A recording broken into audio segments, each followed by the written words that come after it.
నమ్మకంగా ఉండగలగాలి ప్రియమైన వాళ్ళు. బైబిల్లో ఉంది కదా, నమ్మకమైన వారికి దీవెనలు మెండుగా ఉంటాయి, మెండుగా వస్తాయి. ఒక విషయం అనేది కదా, ఆయన పని తుదముట్టించినప్పుడు ప్రియమైన వాళ్ళరా, ఒకటి కాదు, ఏదైనా ఆలోచించి దేవుని సొమ్ము దేవునికి ఇచ్చే విషయంలో నమ్మకత్వమే అయినా, భర్త విషయంలో నమ్మకంగా ఉండమే అయినా, భార్య విషయంలో నమ్మకంగా ఉండమే అయినా, ఏదైనా సరే నమ్మకంగా ఉండగలగాలి. అది నా ప్రభు అనుగ్రహించును గాక, అది ప్రభు చేయును గాక. మన యేసయ్య ప్రియమైన వాళ్ళరా దాసునిగా ఉండి నమ్మకమైన వానిగా ఉన్నాడు, నమ్మకంగా ఉన్నాడు. దాసుడు ఎవరయ్యా అంటే, ఇప్పుడు చెప్పండి, యజమానునికి నమ్మకమైన వానిగా ఉన్నవారు ప్రియమైన వారు, దాన్ని గుర్తెరుగుదురుగాక. హల్లెలూయా, హల్లెలూయా. మీరు ఇంకా ఒక మాట చూపిస్తాను చూడండి. 15వ అధ్యాయం తీయండి, యోహాను సువార్తమానం 15:15.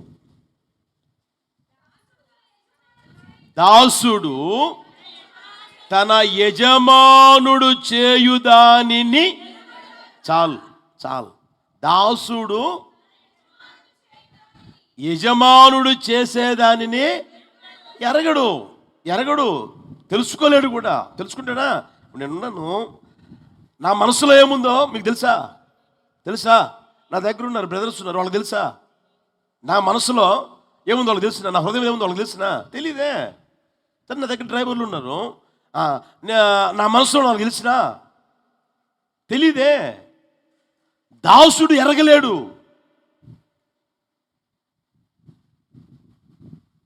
అర్థమవుతుందా? అతని పని ఎంతవరకు ఏంటంటే నమ్మకంగా ఉండడమే. యజమానుడికి నమ్మకంగా ఉండడమే ఆ పని. మన పని ఏంటంటే మన యజమానునికి నమ్మకంగా ఉండడమే.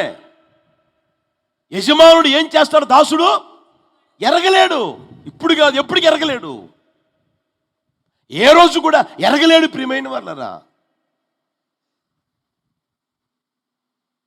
నేనున్నాను, దేవుడు కారు ఇచ్చాడు, కారు తీరా అంట. డ్రైవర్ని ఏం చేస్తాను, కారు తీరా అంట.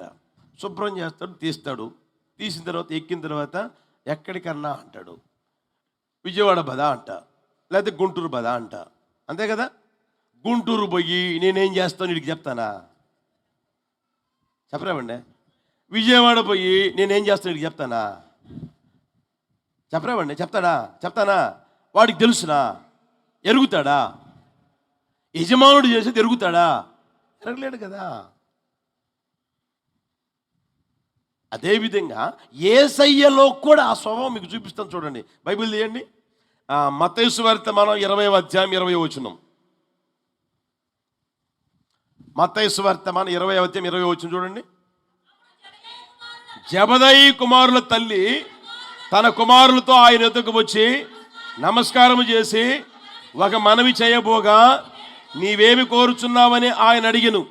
అందుకామె, నీ రాజ్యమందు నా 2 కుమారుల్లో ఒకడు నీ కుడివైపునను ఒకడు నీ ఎడమవైపునను కూర్చుండ సెలవిమ్మని ఆయనతో అనను. అందుకు యేసు, మీరేమడుగుచున్నారో అది మీకు తెలియదు, నేను త్రాగబోవు గిన్నెలోని మీరు త్రాగగలరా అని అడుగుగా, వారు త్రాగగలమనిరి. ఆయన, మీరు నా గిన్నెలోనిది త్రాగుదురు గాని నా కుడివైపునైనను నా ఎడమవైపునైనను కూర్చుండనిచ్చుట నా వశములో. ఇప్పుడు అర్థమైందా? యేసయ్య ఎంతగా దాసునిగా ఉన్నాడు ఈ లోకంలో. యేసయ్య ఎవరు? యజమానుడే కదా.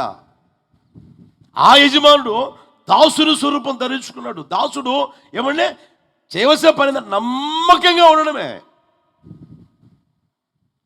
ఆయన పని తుదముట్టించే దానికి నమ్మకంగా ఉండడమే. నమ్మకంగా ఉండడం ప్రియమైన వాళ్ళ అర్థమవుతుందా? యజమానుడు చేసి దాసునికే తెలీదు. యేసు ప్రభు మీరు చూడండి, ఆ మాటలు ఎంత స్పష్టంగా చెప్పాడు.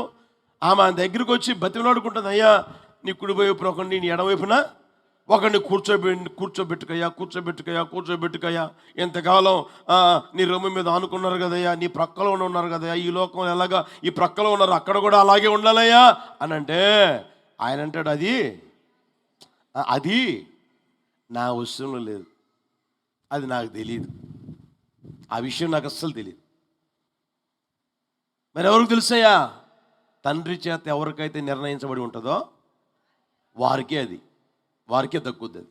హల్లెలూయా! ఎంత నమ్మకంగా ఉన్నాడు చూడండి. కనుక మీ వ్యక్తిగత జీవితంలో దాసుడు అని అన్నప్పుడు నమ్మకంగా ఉండగలగాలి. ఏమండి? నమ్మకంగా ఉన్నట్లుగా ఉండి, యోధ నమ్మక ద్రోహం చేశాడు, నమ్మక ద్రోహిగా మారాడు. అర్థమవుతుందా? నమ్మక ద్రోహిగా మారాడు. యేసు ప్రభుతోనే ఉన్నాడు, యేసు ప్రభు ఇచ్చిందే తింటున్నాడు. అర్థమవుతుందా? ఈ విషయాలన్నీ ఎవరికి మోస్తా ఉన్నాడో చెప్పచ్చుగా. యేసు ప్రభు జరిగే విషయాలన్నీ ఎక్కడికి మోస్తున్నాడు? అక్కడికి మోసుకుంటా పోయాడు వాళ్ళ దగ్గరికి. ఏది? 30 వెండి కాసుల కోసం దరిద్రుడు, ఒక కూల్ డ్రింక్ కోసం, ఒక బిర్యానీ ప్యాకెట్ కోసం. అర్థమవుతుందా? ఓ 10 రూపాయలు ఇస్తాడు, లేకపోతే ఒక 100 రూపాయలు ఇస్తాడని ఈ దరిద్రుడు ఆ 30 వెండి నాణాల కోసం ఏమంటే యేసు ప్రభు దగ్గర జరిగిన విషయాలన్నీ అక్కడ తీసుకుని వస్తున్నాడు. ఆ యేసయ్య నేను అప్పగిచ్చేస్తాగా. అరే గుర్తుపట్టలేకపోతున్నావురా, నేను ముద్దు పెట్టి అప్పగిస్తాగా. ఆయన ఏ రోజు ఎట్లా ఉంటాడో నాకు తెలుసుగా. అర్థమవుతుందా? నమ్మక ద్రోహిగా మారి ఆ చివరికి ఏమైనా బాగుపడ్డా? కనుక ప్రియమైన వాళ్ళరా, నమ్మక ద్రోహులుగా ఎప్పుడు ఉండమాకండి, నమ్మకంగా ఉండండి. హల్లెలూయా! నీ భర్తకైనా సరే, నీ భార్యకైనా సరే, నీ తల్లిదండ్రులకైనా సరే, నీ పిల్లలకైనా సరే, నీ సేవకునికైనా సరే, నీ దేవునికైనా సరే ఎలా ఉండాలి? నమ్మకంగా. మన దాసులు అయితే ప్రియమైన వాళ్ళరా నమ్మకంగా ఉంటాం. ఇక్కడి విషయాలు అక్కడి విషయాలు ఎక్కడ. ఏమండి? బ్రోకర్ పనులు చేయరు. ఎప్పుడు చేయమాకండి, ఆ బ్రోకరిజం చేయమాకండి. లోకంలో ఉంటారు బ్రోకర్లో, అవునా కదా? దేవుని బిడ్డల్లో ఉండకూడదు. ప్రియమైన వాళ్ళ యేసు నామములో తొలగిపోవును గాక. హల్లెలూయా! దాసుడు అన్నప్పుడు చెప్పండి, ఒక యజమానునికే దాసుడిగా ఉంటాడు. ఒక యజమానునికే, రెండోవాడికి కాదు. మందిరానికి రాని వాళ్ళతో మీకేం పని? మందిరానికి వచ్చి ఆగిపోయిన వాళ్ళతో మీకేం పని? అర్థమవుతుందా? పోయినోడెట్ట పోయారు, వాళ్ళతో మీకేం పని? ఇక్కడి విషయాలు అక్కడికి పోయడం, అక్కడి విషయాలు ఎక్కడికి పోయడం దరిద్ర పని కాదు అది, అవునా కదా?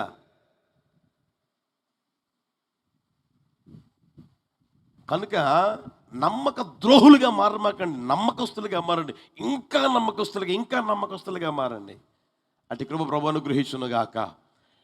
ఇంకొక మాట చదివించి ముగిస్తాను చూడండి. మత్తయి సువార్తమానం 12:18. మత్తయి సువార్తమానం 12:18. గట్టిగా చదవండి అందరూ. ఇదిగో ఈయన నా సేవకుడు, ఈయన నేను ఏర్పరచుకుంటుని, ఈయన నా ప్రాణమునకిష్టుడైన, మన చదవండి అన్నమాట. ఈయన నా సేవకుడు, ఈయనను నేను ఏర్పరచుకుంటుని, ఈయన అన్నమాట చదువునా. ఈయన నా ప్రాణమునకిష్టుడైన, హల్లెలూయా! యేసు ప్రభు లోకంలో దాసుని స్వరూపం ధరించుకొని జీవిస్తూ ఉంటే తండ్రి అంటాడు, ఈయన నా సేవకుడు, ఈయన నా దాసుడు, నేను ఏర్పరచుకున్నాను, ఈయన నా ప్రాణమునకిష్టుడైన. యేసయ్య కృప దయచేయునుగాక. మనం ఎలా మారిపోవాలి అంటే దేవునికి ఇష్టమైన బిడ్డలుగా మార్చబడదుము గాక. అర్థమవుతుందా? యజమానుడు అనేవాడు ఉంటే ఆ యజమానునికి మనం ఎలా ఉండాలి?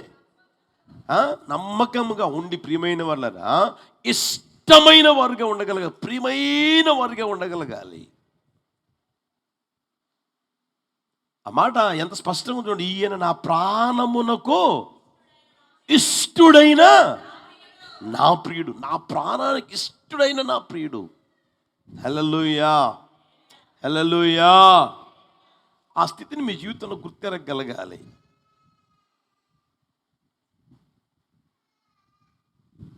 అర్థమవుతుందా? నీ యజమానుడు, నువ్వు పనిచేస్తున్నావే ఆ చోట నిన్ను గురించి చెప్పగలుగుతున్నాడా? ఇదిగో ఈయన నా ప్రాణమునకు ఇష్టమైన నా ప్రియుడు, ఈయన నా ప్రాణమునకు ఇష్టడైన ప్రియుడు, వీడా నాకు ఇష్టమైన ప్రియుడు, నాకు ఇష్టమైన కుమారుడు. తిమోతి గురించి అంటాడు కదా, నా కుమారుడు, నా ప్రియమైన కుమారుడు అంటాడు కదా. అలా అనగలుగుతున్నారా? మీరు చేస్తున్న ఆ ఉద్యోగంలో ఏమంటే నువ్వు వెళ్ళొస్తున్న ఆ చోట ఈయన నా ప్రాణమునకు ఇష్టడైన. హల్లెలూయా. ఆ మాట అనిపించుకుని ఎంత బాగుంటుంది గమనించండి. లోకంలో అనిపించుకోవడమే కాకుండా దేవునితో కూడా నీవు అనిపించుకొనగలిగిన స్థితిలోనికి వచ్చుదువు గాక. హల్లెలూయా. కనుక మనం యేసయ్యే ఈ లోకంలో దాసుడిగా దాసుని స్వరూపాన్ని ధరించుకున్నాడు. ఆయన యజమానుడై ఉండి కూడా దాసుని స్వరూపాన్ని ధరించుకున్నాడు. మరి మనం ఎవరిని ఆలోచించండి ఒకసారి. మనం యజమానులమా? మనం దాసులం కదా.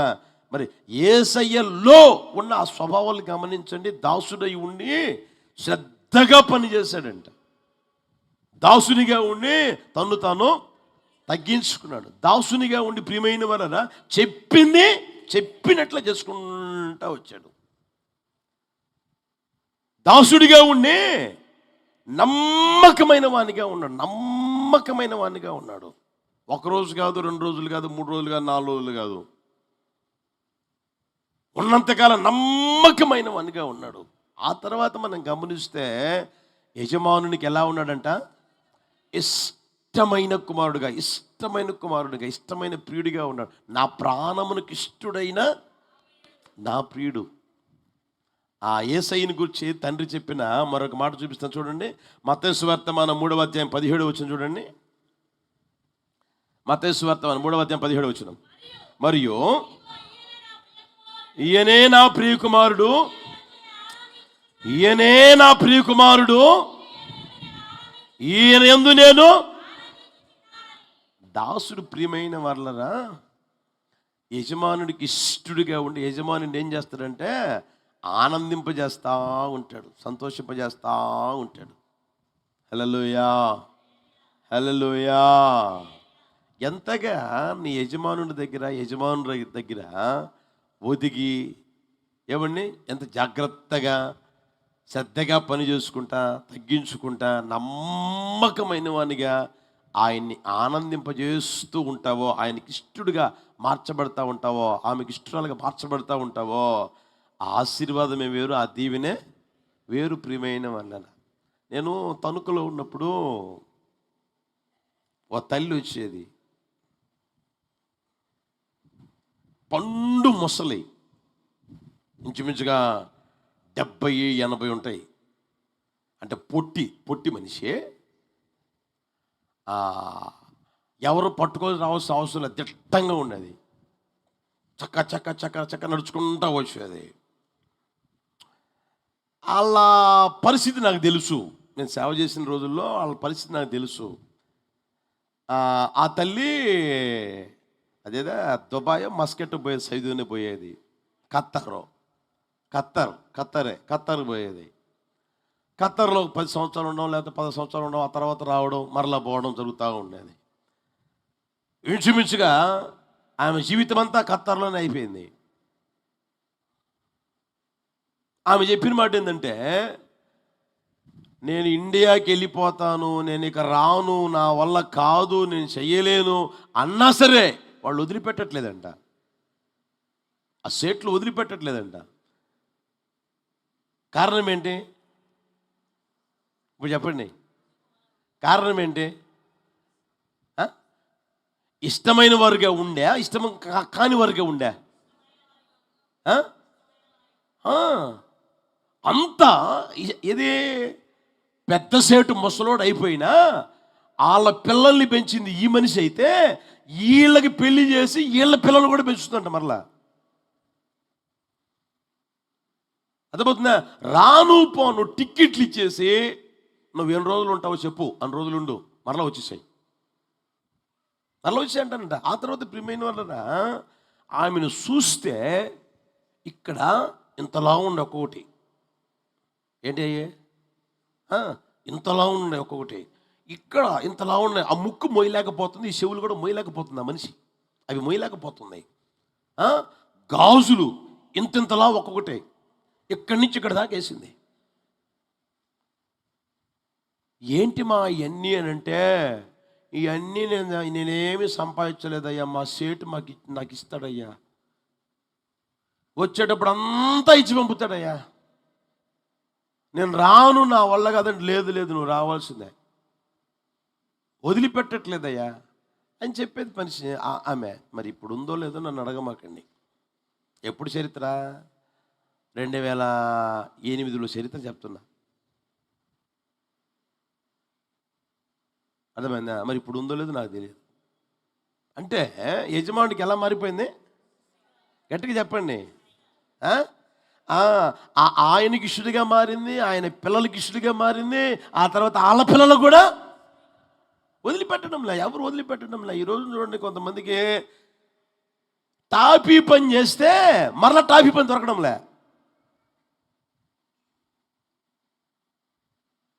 అర్థమవుతుందా? కొంతమందికి ప్రియమైన వాళ్ళరా, పెయింటింగ్ పని చేస్తే వాళ్ళకి పెయింటింగ్ పని దొరకడంలే, ఈయనంలే. ఎందుకని? వీళ్ళు చెప్పుకుంటారు కదా, చెప్పుకోరా, ఆయనకి పని ఇచ్చాను ఇలా చేశాడు, ఆయనకి పని ఇచ్చాను ఇలా చేశాడు, ఆయన పని ఇచ్చాను ఇలా చేశాడు అని అంటే ఇష్టడికి మారుతాడా? ఇష్టడికి మార్చబడతాడా? కొంచెం ఆలోచన చేయండి మీ జీవితాలలో. అలా ఉండకూడదు. ఎప్పుడు యజమానునికి ఎలా ఉండాలి? ఇష్టలుగా ఉండాలి. నా ప్రాణమునకు ఇష్టడైన నా ప్రియుడు, నా ప్రాణమునకు ఇష్టడైన నా ప్రియుడు. హల్లెలూయా. యజమానుడు ఉన్నా సరే, లేకపోయినా సరే, చూసినా సరే, చూడకపోయినా సరే, ఏమన్నా అతగాడి జీవితం చెప్పినట్టు చేసుకుని నమ్మకంగా ఉంటే వాళ్ళు ఎలా మారిపోతారంటే ఇష్టలుగా మారిపోతా ఉంటారు. హల్లెలూయా, హల్లెలూయా. ఒకసారి ఏం జరిగిందంటే, ముగించేస్తున్నా, ఓ పెద్ద కంపెనీ ఓనరు, పెద్ద కంపెనీ ఓనర్ దగ్గర డ్రైవర్గా పనిచేస్తూ ఉన్నాడు. పనిచేస్తూ ఉంటే ఆయన వయసు అయిపోయింది. 30-35 సంవత్సరాలు డ్రైవింగ్ చేస్తూనే ఉన్నాడు. తర్వాత అనారోగ్యం కాస్త ఉండి ఇక స్టీరింగ్ పట్టుకోలేకపోగా చేతులు ఊగుతూ ఉన్నాయంట, కాళ్ళు కూడా ఊగుతున్నాయంట. అమ్మో, ఇంతకాలం బాగానే చేశాను కదా, ఇప్పుడు నాకు ఈ రోగం వచ్చింది, అనారోగ్యం వచ్చింది, నేను డ్రైవింగ్ చేస్తే నేనేమవుతానో ఆయన కూడా ఏమవుతాడు, ఎందుకు వచ్చిన బాధ, యజమానుడికి చెప్పేసి ముగించుకుందామని చెప్పేసి అని ఆయన గారి దగ్గరికి వచ్చి ఇదయ్యా పరిస్థితి చెప్పుకున్నాడు. సరేలే, అలాగేలే అని అన్నాడు. ఆ తర్వాత ఆయన ఇంటికి వెళ్ళిపోయాడు. తర్వాత ఈయన దగ్గర ఉన్నతో ఈయన చేపించుకుంటా ఉన్నాడు. ఆయన గారు కుమార్తె పెళ్ళి వస్తే ఆ పెళ్లి పత్రిక, నా యజమానుడు కదా, ఇంతకాలం ఆయన దగ్గర ఉన్నాను కదా, ఆయనకి చెప్పొద్దామని చెప్పేసి ఆయన పోయాడంట. అర్థమవుతుందా? ఇల్లు కొన్నాడు, అందరికీ పెళ్ళిళ్ళు చేశాడు, చివరి పెళ్ళి అని ఆయన గారికి పోయి ఇస్తే, సరేలే వస్తానులే అని ఆయన వెళ్ళిపోతా ఉంటే ఉండు అని చెప్పేసి ఆయన లోపలికి పోయి ఆయనకేదో తగినంత ఇవ్వాలనిపించింది తీసుకొచ్చి ఇచ్చాడంట. ఆయన ఇంటికి వచ్చి చూసుకుంటే ప్రియమైన వాళ్ళరా, 30-35 సంవత్సరాలు ఆయన ఎంతకాలం అయితే ఉండి ఎంతైతే జీతం తీసుకున్నాడో దానిని మించి ఆ యజమాని ఇచ్చి పంపించాడంట. కారణం ఏంటి? కారణం ఏంటి? కొంచెం ఆలోచన చేయండి. 30 సంవత్సరాలు జీతం, 30 సంవత్సరాలు డ్రైవర్ చేస్తే ఆ రోజుల్లో ఎంత అర్థమవుతుందా? ఆ రోజుల్లో ఎంత జీతం? 35 సంవత్సరాలు కలిపి చేసిన ఆ జీతం కంటే ఈయన ఇచ్చి పంపించింది ఎక్కువగా ఉందంట. ఒక మనిషి అలా చేయగలిగితే మనం దేవునికి ఇష్టంగా మారితే, మనం దాసులుగా ఉండి దేవునికి ఇష్టంగా మారితే మనకు దేవుడు చేయడా? అంతకంటే ఎక్కువగా చేయును గాక. హల్లెలూయా. కనుక మన జీవితాలలో మనం దాసులుగా ఉండి ఇచ్చిన పని శ్రద్ధగా చేసుకోగలగాలి. ఉన్నది శ్రద్ధగా చేసుకోగలగాలి. అది చిన్న ఉద్యోగమా, పెద్ద ఉద్యోగమా, చిన్న వ్యాపారమా, పెద్ద వ్యాపారమా, అది పక్కన పెట్టండి. నీకు ఇచ్చింది నువ్వు శ్రద్ధగా చేసుకోవాలి, శ్రద్ధగా పనిచేయాలి. అర్థమవుతుందా? అంత మాత్రమే కాకుండా యజమానుని కంటే నేను అధికుడిని ఏ రోజు నీవు అనుకోకూడదు. యజమానుని కంటే ఎప్పుడు అధికుడు కావు. దాసుడు యజమానుని కంటే అధికుడు కాడు, తను తాను తగ్గించుకునేవాడు. అంత మాత్రమే కాకుండా చెప్పింది చెప్పినట్లుగా వినాలంతే. చెప్పింది నువ్వు చేయాలంతే, వేరేది వద్దు. నీకు చెప్పింది చెయ్యి అంతే. హల్లెలూయా. ఆ తర్వాత నమ్మకంగా చేసుకో, నమ్మకంగా ఉండు. తర్వాత దేవునికి ఏమండి, యజమానునికే ఇష్టడిగా మారిపో. నా దేవుడు మెండైన ఆశీర్వాదాలు దయచేయును గాక. ఈ మాటలు ఒక్కొక్కరు గుండెలు నీరు కట్టి ఫలింప చేయును గాక. చిన్న ప్రార్థన చేసుకుందామా? న్యాయాధిపతి నీవే నా యేసయ్యా, నా యేసయ్యా.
దివ్య తేజోమయ యేసయ్యా, నీతి నియమాలకు నిలయమా.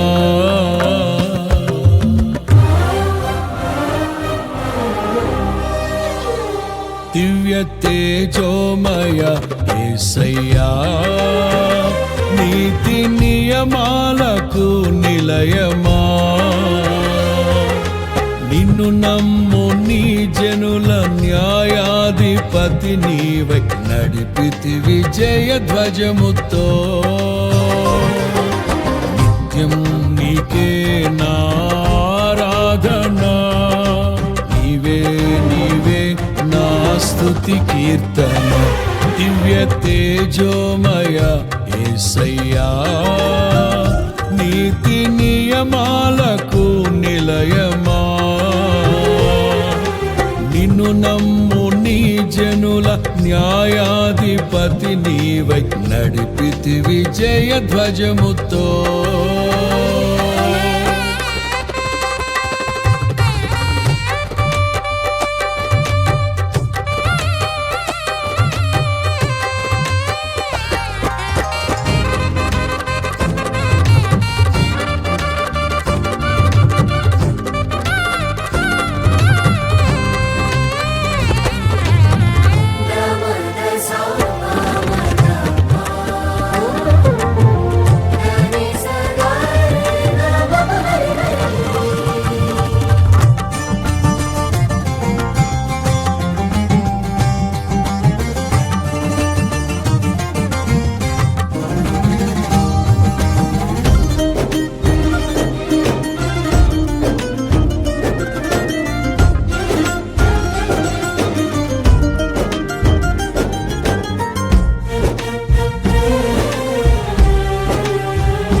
బలవంతుడా మహాశూరుడా పలు శోధనలలో నా తోడై నా కుడి పార్శ్వమందుండి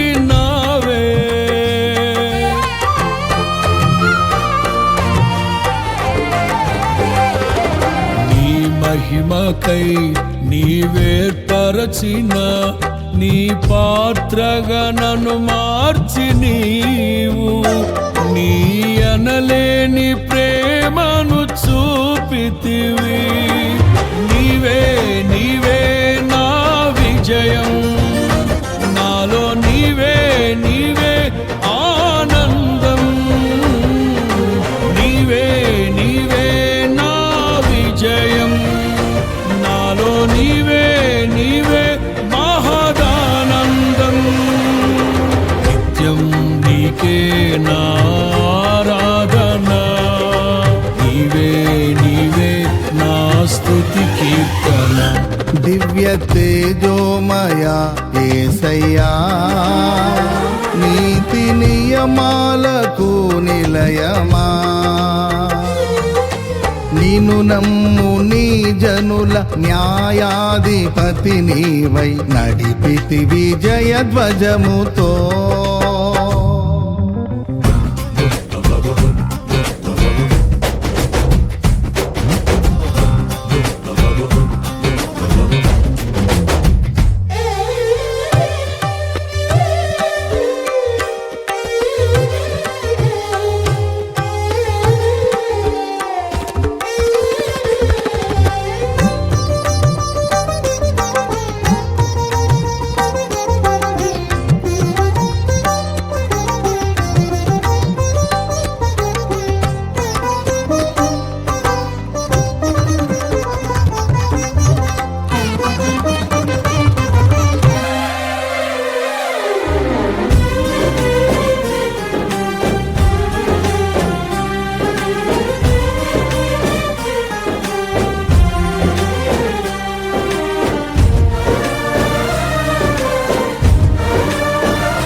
అభిషక్తుడా నా ప్రాణేశ్వర, నా నీడవలే నాతో నుండి నన్ను రక్షించి పోషించినావు.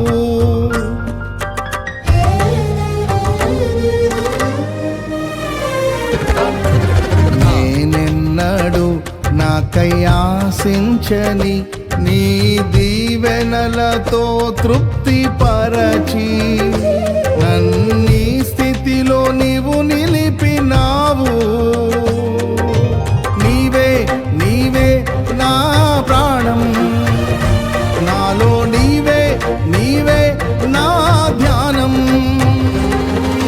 నీవే నీవే నా ప్రాణం, నాలో నీవే నీవే నా ధ్యానం. నిత్యం నీవే నా ఆరాధన, నీవే నీవే నా స్తుతి కీర్తన. దివ్య తేజోమయ యేసయ్యా, నీతి నియమాలకు నిలయమా, నిన్ను నమ్ము నీ జనుల న్యాయాధిపతి నీవై నడిపితి విజయ ధ్వజముతో.